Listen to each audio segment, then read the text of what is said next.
Болған оқиға желісімен жазылған осы әңгіме менің жүрегіме жетті.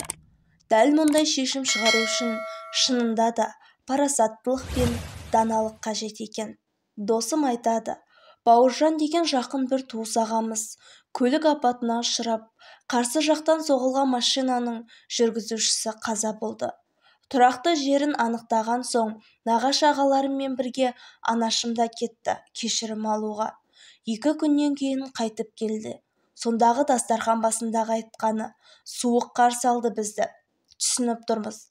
Адамынан, тұтас әулетті асырап отырған азаматтан айырылу оңай деймісің. Бірақ Құдай басқа бермесін, қарағандары өңменіңнен өтеді. Көрісіп шыққан соң үйге бөлек бір бөлмеге алып кірді. Көзімізбен шер жұғып отырмыз. Кісі аяғы басылып, саябырсығанда бауырлары кірді әуелі. Түтіп жеп қоятындай жүздерінен ызғар шашып тұр. Артынша әйелі кірді марқұмның. Сабырынан сезімі жүйрік әйел зат емес пе? Кіре салақ ойбайға басты. Рөлде болған кім? Көрсетіңдерші маған. Жолыңда өлейін ойбай, қайсысың деймін. Мынау деп ишарласа тап беретіндей. Елеріп тұрып бейбақ. Есіміз шығып кетті. Ана Бауыржан байғұстың өңі мүлде боп-боз болып кетті. Дәл бұлай болар деп ойламаған екенмін. Жүрегім атқақтап, басым шыңылдап кетті. Алламай, өзің сақта дей бердім іштен. Осы кезде тынышталыңдар төге деген зілді дауыс естілді есік жақтан. Қарасақ кимешегінің сыртынан қара жамылған, жас шамасы 80-нің төңірегіндегі кейуана кіріп келеді екен. Сол еңкіш тартқан бойын таяғына сүйеніп, тіктеп ұстаған күйі қарсы алдымызға келіп жайғасты. Салмақты сұспен бізге жағалай қарап алды да, қай елдің адамы боласыздар деді. Суан, оның ішінде Қарменде елінің баласымыз. Арамыздағы үлкеніміз Сабыраға тіл қатты. Бәйдібекте бәйтеректің бұтағымыз, домалақтай ананың жырынымыз деңдер. Апа, ал айта отырыңыздар, жағдай қалай болған? Жағдай болар-болмас күрсінген Сабыраға сөзін жалғады. Естіген боларсыздар. Баламыз жүк тасымалдайтын мекемеде істейтін. Қытайдың Қарғос деген бекетінен бері шыққан соң, біраз елді мекеннен кейін иен дала басталады. Сол жолда келе жатып, алыстан қарсы келе жатқан бір жарықты байқапты. Жақындағанда зер салса, ол да жүк таситын КамАЗ екен. Содан әбден жақындағанда әлгі машина бұлт етіп қарсы жолға шығып кетіпті. Бұл дереу бипілдетіп, парын жарқылдатса да өз жолына түсе қоймапты. Сен сонда өзі кінәлі демекшісің ғой, әйелі баж ете қалды. Тәйтәрі сөзді бөлме, айтарыңды сонан кейін айтарсың. Әже ызбарлана қарады, айта беріңіз. Содан бұл өзі бір шетке қашады ғой, бірақ арақашықтық өте жақын болғандықтан бұның машинасын тіркемесіне ана машина алдымен келіп бұрылыпты. Жедел жәрдем жеткенше балаларыңыздың дәм тұзы таусылыпты. Тауыстық деп ашығын айтсайшы, өтірік мүләйім семей, әйелі қайта шапшыды.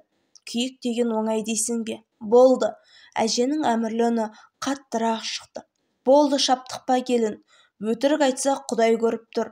Айтып болдыңыз ба? Айтып болғанда, апатай басқа не айтайық?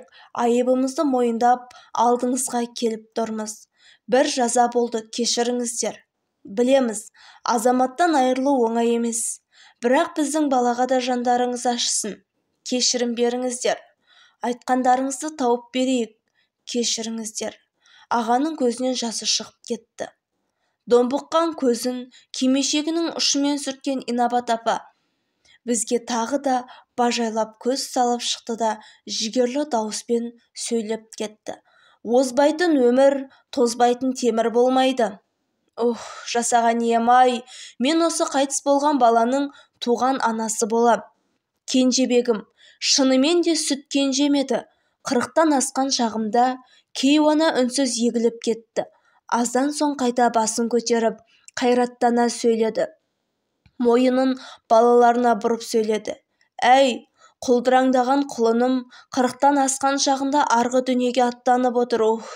Түсінем, бәріңнің жаның күйіп, бауырларың езіліп отыр.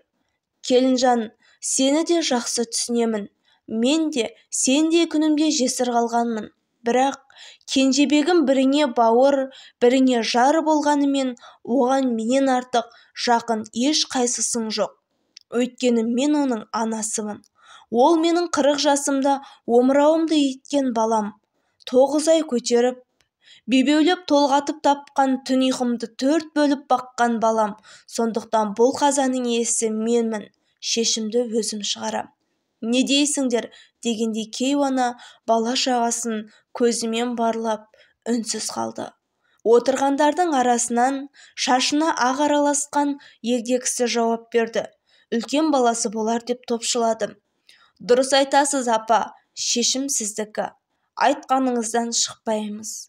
Онда былай. Егер менің баламды қастықпен әдейілеп өлтірген болса, онда әңгіме басқа болар еді. Бұлардың жағасында қолым, кеңірдегінде тісім кетер еді. Бірақ бұл жағдай оқыстан болған жағдай ғой.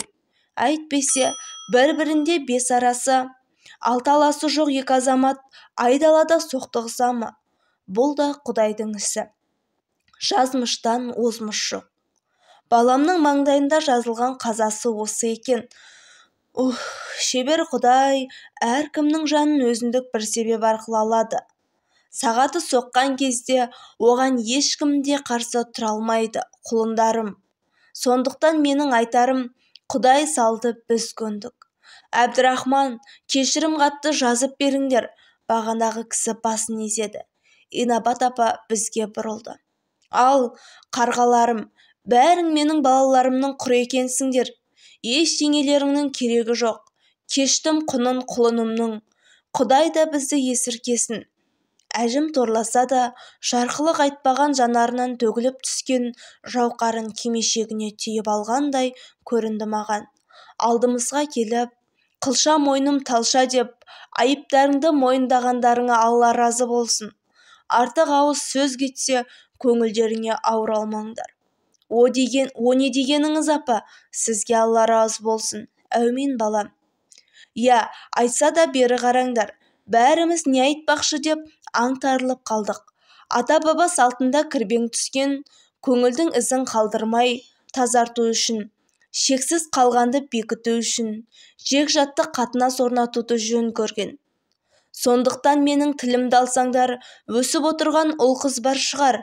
Қайта бірін қыз берің, екіншін келін алып құда жекжат болыңдар бір-біріңмен. Иә, бұны да ойлап қойыңдар. Ал мына кісілерге дұрыстап ас суын беріңдер. Қазір келем, намазымды өтеп алайын.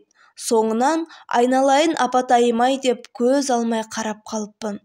Ойпырмай, осы жасқа келгенше мұндай сұңғыл адамды көрмеген екенмін. Қайғысын қайратына, ашуын ақылына жеңдіре білетін, бойын билеген жан екен. Атына заты сай кісі екен. Көненің көзі асылдың сынығы деген осындай-ақ болар. Баяғыда ел анасы атанған аналарымыз осы кісідей болған шығар. Шіркін, деп анашым көпке дейін тамсанып жүрді. Апаларымыз қандай, Досымды тыңдап отырып, ақ кимешек астынан сені көрем, ақ кимешек жоғалса нені көрем деген Мұқағанның өлеңі ойыма орала береді. Шынында да, бүгінгі күннің парасатты аналары, қазақ бір ауыз сөзге тоқтаған деп бостан-босқа айтпаған. Осы бір ауыз сөздің өзінде қаншама құдірет жатыр. Ана парасаттылығы, балаларына деген мейірімі. Өте керемет әңгіме.